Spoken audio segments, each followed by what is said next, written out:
Good morning students. आज हम class 11 का चैप्टर 2 एटॉमिक स्ट्रक्चर में वेरियस मॉडल ऑफ एटम पढ़ेंगे। ठीक है, तो जब हमने कल जब एटम स्टार्ट किया था तो उसमें हमने फंडामेंटल पार्टिकल्स के बारे में पढ़ा था कि प्रोटॉन क्या होता है, इलेक्ट्रॉन क्या होता है, ठीक है, न्यूट्रॉन क्या होता है।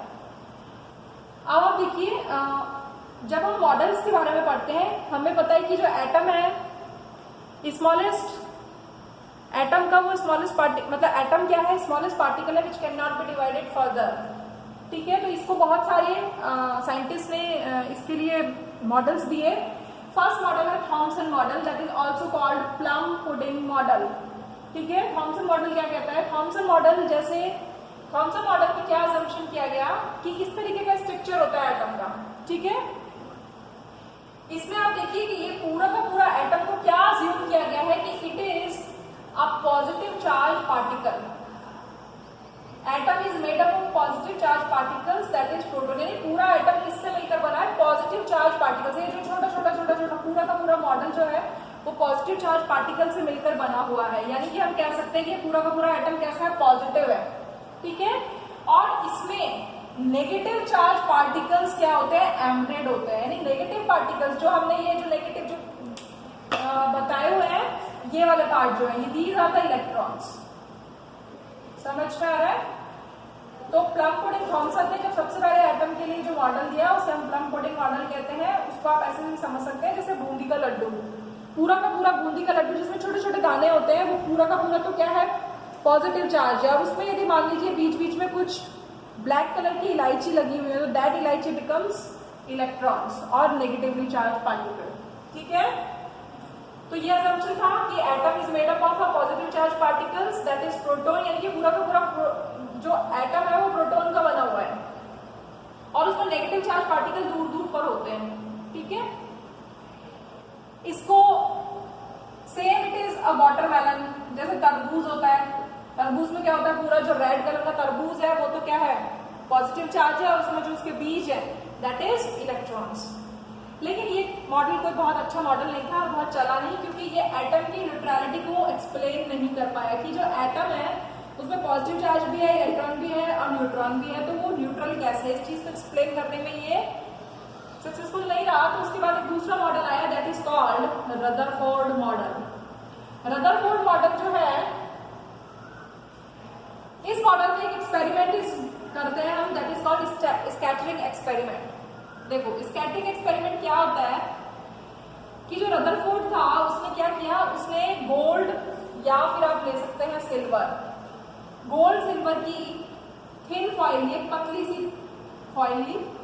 ठीक है, उसके ऊपर अल्फा पार्टिकल्स का बम्बार्डमेंट कराया और जो थिन फॉइल जो गोल्ड की ली उसके चारों तरफ क्या चीज बनाई? सर्कुलर जिंक सल्फाइड की स्क्रीन बना दी। ठीक है, ये फॉइल है फिर इसके चारों तरफ एक सर्कुलर, ठीक है, सर्कुलर जिंक सल्फाइड की स्क्रीन है। जिंक सल्फाइड की क्यों ली? क्योंकि जिंक सल्फाइड कैसा मटेरियल है? फ्लोरिसेंट। फ्लोरिसेंट का मतलब यदि कोई भी चीज इससे टकराएगी तो वो अपना स्पॉट छोड़ देगी। ठीक है, मतलब हमें वहां पर दिखाई देगा। इस तरीके से बना लिया गया और इस पर क्या किया? रदरफोर्ड ने अल्फा पार्टिकल्स का बॉम्बार्डमेंट किया, यानी अल्फा पार्टिकल की बौछार की। ठीक है, तो उसने क्या चीज ऑब्जर्व की जब उसने ये एक्सपेरिमेंट करके देखा? मतलब उसने सिर्फ गोल्ड पर ही नहीं किया, काफी सारी मेटल्स के ऊपर किया। तो उसने देखा, उसने 3 ऑब्जर्वेशन जनरली ऑब्जर्व किए। कौन कौन से? पहला ऑब्जर्वेशन क्या था कि ज्यादातर जितने भी अल्फा पार्टिकल्स उसने बम्बार्ड कराए तो सारे के सारे most of alpha particles, number 1 most, यानी ज्यादातर अल्फा पार्टिकल्स कैसे थे? जो कि इस गोल्ड फॉइल से पास हो गए, इस गोल्ड फॉइल से पास हो गए विदाउट एनी डिफ्लेक्शन। डिफ्लेक्शन का मतलब बिना इधर उधर मुड़े सारे के सारे पार्टिकल्स इससे पास हो गए। ठीक है, लेकिन कुछ पार्टिकल्स ऐसे थे, फ्यू का मतलब कुछ, बहुत कम, और फ्यू पार्टिकल्स ऐसे थे जो कि कुछ एंगल पर डिफ्लेक्ट हो गए। समझ में आ रहा है? एक्सपेरिमेंट हमें समझने की जरूरत है कि जब बम्बार्डमेंट किया गया तो कुछ पार्टिकल्स तो सीधे के सीधे पास हो गए, वो जब सीधे पास होने वाले थे वो मैक्सिमम नंबर के थे, कुछ थे जो थोड़े डिफ्लेक्ट हो गए। डिफ्लेक्ट का मतलब थोड़ा सा एंगल बनाया उन्होंने, सीधे से थोड़ा सा एंगल बनाया। ठीक है, और अ वेरी फ्यू, और एक पार्टिकल्स कैसे थे? एक पार्टिकल्स इस प्रकार के थे जो कि जिनका नंबर बहुत कम था, जो क्या हुए, जो इससे टकराए और टकरा के वापस रिटर्न बैक हो गए, यानी 180 डिग्री पर डिफ्लेक्टेड बैक का मतलब 180 डिग्री पर, यानी वो वापस जैसे टकराए वैसे ही, तो एंगल कितने का बन गया, 180 का बन गया। तो 3 टाइप के पार्टिकल्स का ऑब्जर्वेशन उसने देखा कि मोस्ट ऑफ द पार्टिकल्स जो है वो पास हो गए, कुछ एंगल पर, स्मॉल एंगल पर डिफ्लेक्ट हुए, और मतलब वेरी फ्यू, मतलब 20,000 में से 1 या 2 मात्र ऐसे थे जो कि वापस रिटर्न बैक हो गए, डिफ्लेक्टेड बैक हो गए। तो जो रदरफोर्ड था वो किस कंक्लूजन पर पहुंचा, रदरफोर्ड ने क्या कहा, रदरफोर्ड ने कहा कि जो एटम है it has a sufficient empty space. सबसे पहली बात ये है कि एटम की स्ट्रक्चर को एक्सप्लेन कर रहा है हर scientist according to their experiment, कि जो कोई भी चीज है, मान लीजिए ये वॉल है, इस वॉल पर मैंने अल्फा पार्टिकल्स, ये एक वॉल है, इस पर मैंने अल्फा पार्टिकल्स को, ये वॉल है किसी चीज, मतलब वॉल का मतलब किसी भी एटम की बना रखी है, मान लीजिए मैंने इस पर मैंने अल्फा पार्टिकल का बम्बार्डमेंट किया, तो बम्बार्डमेंट किया तो यदि ये सॉलिड होगी तो यहाँ से पार्टिकल जो है वो क्रॉस नहीं कर पाएगा, लेकिन यदि ये कैसी होगी, इसमें एम्प्टी स्पेस होगा तो वो पार्टिकल क्रॉस कर जाएगा। तो जो मोस्ट ऑफ द, जब रदरफोर्ड ने जब गोल्ड फॉइल के ऊपर अल्फा पार्टिकल का बम्बार्डमेंट किया तो most of the particles pass through it. इसका मतलब कि एटम में क्या होता है, सफिशिएंट एम्प्टी स्पेस है, तभी तो कोई चीज उसको पार कर पा रही है। ठीक है, तो first conclusion that atom has sufficient empty space. Second क्या है कि positive charge has to be concentrated in small volume and repel alpha particle. लेकिन कुछ पार्टिकल ऐसे थे कि जब उससे टकराया, टकराने के बाद क्या हुआ कि वो डिफ्लेक्ट हो गए, मतलब वो पास नहीं हुए, इस गोल्ड फॉइल से टकराने के बाद वो किसी एंगल पर डिफ्लेक्ट हो गए। ठीक है, तो ये जो डिफ्लेक्शन का एंगल था, इसका मतलब क्या था, इसका मतलब रदरफोर्ड इस कंक्लूजन पर पहुंचा कि जो एटम है उसमें कोई बहुत छोटा सा पार्ट ऐसा है, बहुत छोटा सा पार्ट ऐसा है जहां पर कि क्या चीज है, पॉजिटिव चार्ज कॉन्सेंट्रेटेड है। Positive charge has to be concentrated in small volume. ठीक है, क्योंकि जब कोई अल्फा, देखो अल्फा जो पार्टिकल्स है, ये अल्फा रेज जो है उनके ऊपर कैसे चार्ज है, पॉजिटिव चार्ज है। जब आप किसी पॉजिटिव चार्ज को पॉजिटिव पर डालोगे तो क्या होगा, रिपल्शन होगा।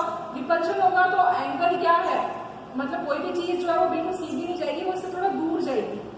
ठीक है, तो रदरफोर्ड जो है वो इस कंक्लूजन पर पहुंचा कि एटम के अंदर स्पेस तो है लेकिन थोड़ा सा पार्ट ऐसा है, बहुत स्मॉल वॉल्यूम ऐसा है जहां पर पॉजिटिव चार्ज कॉन्सेंट्रेटेड रहता है, पॉजिटिव चार्ज इकट्ठा रहता है। उसे हम क्या कहते हैं, उसे हम कहते हैं न्यूक्लियस। ठीक है, और उसका जो रेडियस है दैट इज 10⁻⁻13 सेंटीमीटर। वो थर्ड कंक्लूजन पर किस पर पहुंचा, थर्ड कंक्लूजन पर पहुंचा कि जो volume of nucleus is small compare to atom. Atom जो है, मान लीजिए ये एक एटम है, यानी कि एक ये एटम है, इसमें कुछ पार्ट ऐसा है, छोटा सा पार्ट, मतलब ये तो मैंने बहुत बड़ा बना दिया, आप ऐसे मान के चलिए ये छोटा सा पार्ट, यानी सफिशिएंट एम्प्टी स्पेस है, इस छोटा सा पार्ट ऐसा है जिसमें कि पॉजिटिव चार्ज कॉन्सेंट्रेटेड है। ठीक है, और पूरे एटम के कंपैरिजन में ये जो पार्ट है जो कि सेंटर में है दैट इज कॉल्ड न्यूक्लियस। तो इसे न्यूक्लियस कहा गया, जिसमें कि पॉजिटिव चार्ज कॉन्सेंट्रेटेड है और ये एम्प्टी स्पेस है। ठीक है, एटम का। ठीक, और ठीक है, तो उसने ये मॉडल को एक्सप्लेन किया, उसने बताया। उसके बाद एक मॉडल और आया that is called Bohr's model. ठीक है, नील्स बोर ने इसके बाद एक मॉडल दिया, बोर्स मॉडल। ठीक है, तो बोर्स मॉडल को हम तब पढ़ेंगे जबकि हम एटम से रिलेटेड कुछ टर्म्स को जान ले, क्योंकि ये इनके ऊपर भी हमारे पास क्वेश्चन बनता है कि what is atomic number, what is mass number, what is isotopes, isobar, isotones. ठीक है, तो अब हम बोर्स मॉडल पढ़ने से पहले एटम से रिलेटेड सम टर्म्स को समझेंगे। फर्स्ट है, बहुत सारी जगह पर जब आप पढ़ेंगे तो आपके आएगा एटॉमिक नंबर।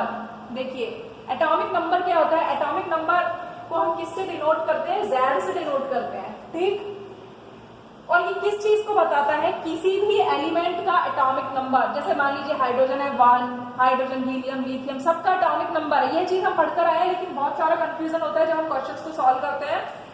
तो फर्स्ट तो आपको you have to learn that the atomic number is expressed by Z। ये किस चीज को बताता है? It tells about the total number of protons और the total number of electrons. Atomic number का मतलब है किसी भी एलिमेंट के टोटल नंबर ऑफ प्रोटॉन्स जो होंगे वो उसके एटॉमिक नंबर को बताएगा, या उसके टोटल नंबर ऑफ इलेक्ट्रॉन्स। कब? इन अ न्यूट्रल एटम। एटम कैसा होना चाहिए? एक एटम है जो कि कैसा है? उदासीन है। उस उदासीन एटम में, उस न्यूट्रल एटम में जितने भी नंबर ऑफ प्रोटॉन्स होंगे that is equal to number of electrons, and that tells about the atomic number which is represented by Z। उसके बाद सेकंड है मास नंबर। मास नंबर को किससे रिप्रेजेंट करते हैं? That is represented by capital A। ठीक। Mass number का क्या मतलब है? मास नंबर का, किसी भी एलिमेंट का मास नंबर क्या होता है? प्रोटॉन प्लस न्यूट्रॉन दोनों का सम। ठीक है, प्रोटॉन प्लस न्यूट्रॉन। अब किसी भी एलिमेंट को यदि हमें दिखाना है तो उसको हम कैसे दिखाते हैं? देखिए ऐसे दिखाते हैं। यहां पर मैंने लिखा है ये जो ZXA, Z तो जो होता है वो नीचे होता है, जो किस चीज को बताता है? It tells about the atomic number. X क्या है? X is a element. कोई भी एलिमेंट है उसको आपको रिप्रेजेंट करना है, तो यहां पर तो आप एलिमेंट लिखेंगे, नीचे उसका क्या लिखेंगे? एटॉमिक नंबर लिखेंगे, और A क्या है? उसका मास नंबर है। ठीक है। फिर उसके बाद टर्म आती है आइसोटोप। What is isotope? देखिए किसी भी एलिमेंट में आइसोटोप का क्या मतलब है? यदि एटॉमिक नंबर तो सेम हो और मास नंबर डिफरेंट हो। ये डेफिनेशंस आपको याद करनी है और इसके एग्जाम्पल भी लर्न करने हैं। आइसोटोप क्या होता है? किसी भी एलिमेंट के, यदि एक से ज्यादा, 2 एलिमेंट है, 3 एलिमेंट है, 4 एलिमेंट है, ठीक है, यदि उनके एटॉमिक नंबर सेम हो और मास नंबर डिफरेंट हो तो उसे हम क्या कहेंगे? आइसोटोप कहेंगे। कैसे? देखिए मैंने यहाँ पर लिखा है 1H1, 1H2, 1H3। ये सारे के सारे क्या है? हाइड्रोजन के आइसोटोप्स हैं। तो अब आप देखो यहाँ पर मैंने नीचे क्या लिखा है? ये किस चीज को बता रहा है? ये बता रहा है एटॉमिक नंबर को। सबका एटॉमिक नंबर कैसा है? सेम है।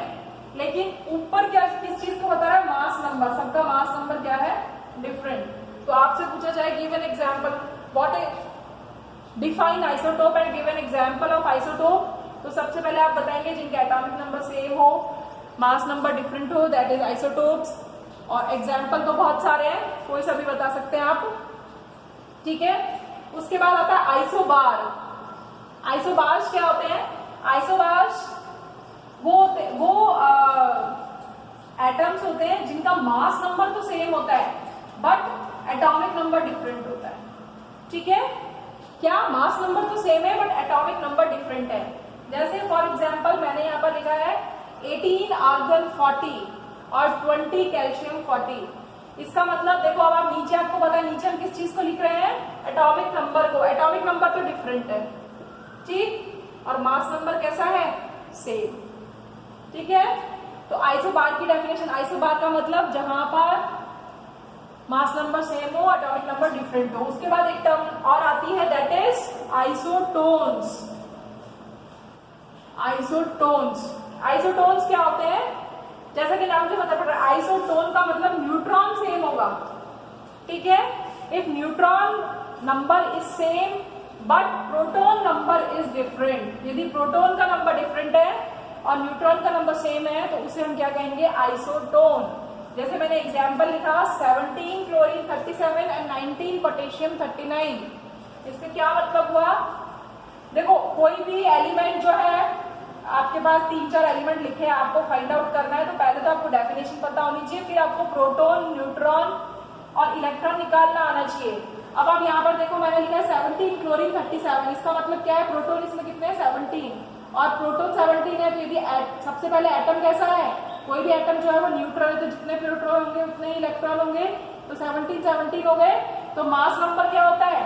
Mass number is the sum of proton plus neutron. अब 37 में से आपको प्रोटॉन पता है तो न्यूट्रॉन निकालोगे, 37 में से 17 को घटाओगे तो न्यूट्रॉन कितना आ जाएगा? 20। ठीक है।